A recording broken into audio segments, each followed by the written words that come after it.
একটি সাপের কথা জানবো যে কিনা হজরত মুসা আলাইহিসসালামের যুগে জন্মগ্রহণ করেছিল এবং প্রায় 2000 বছর হায়াত পেয়ে বিশ্বনবী হজরত মুহাম্মদ সাল্লাল্লাহু আলাইহি ওয়াসাল্লামের যুগে এসে সে মৃত্যুবরণ করে।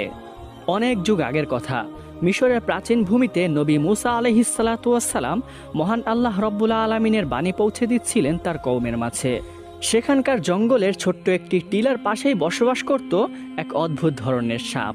সাপটি দেখতে অন্যান্য সাধারণ সাপের মতোই ছিল, কিন্তু তার ভিতরে অদ্ভুত এক চেতনা কাজ করত।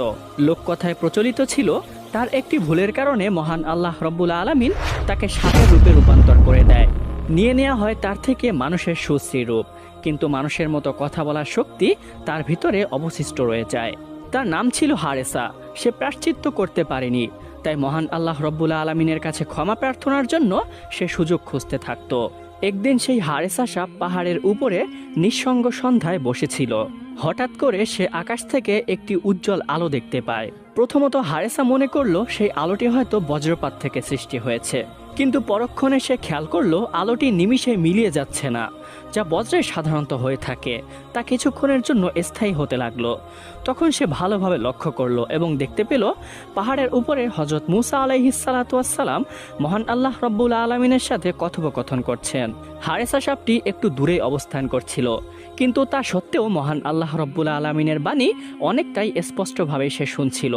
তখন সে শুনতে পেল মহান আল্লাহ রব্বুল আলমিন হজরত মুসা আলাইহিসসালামকে বলছেন, হে মুসা, শুনে রাখো, আমি তোমাকে পছন্দ করেছি এবং তোমাকে যেমন প্রেরণ করেছি এমন আমি তোমার পরেও আরও অনেক নবী ও রাসূল প্রেরণ করব। কিন্তু শেষ যুগে আমি একজন নবী প্রেরণ করব, যার নাম হবে আহমদ। তখন মুসা আলাইহিসসালাম মহান আল্লাহ রব্বুল আলমিনকে জিজ্ঞাসা করলেন, ইয়া রব্বুল আলমিন, আপনার নবী এবং তার উম্মতরা কেমন হবে?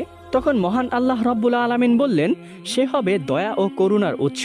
সে কেবল মানুষের জন্য নয়, বরঞ্চ জিনজাতি এবং সমস্ত সৃষ্টিগুলোর জন্য সে হবে রহমত স্বরূপ।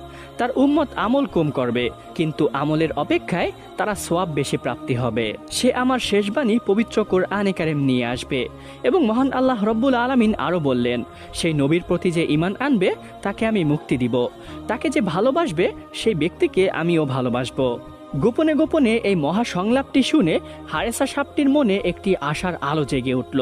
সে মনে মনে ভাবতে লাগলো, যেই নবীকে মহান আল্লাহ রব্বুল আলামিন এতটা ভালোবাসেন, সেই নবীর মুখ দিয়ে যদি আমি ক্ষমা প্রার্থনা করে দোয়া চাইতে পারি, তাহলে অবশ্যই মহান আল্লাহ রব্বুল আলামিন আমাকে ক্ষমা করে দিতে পারেন।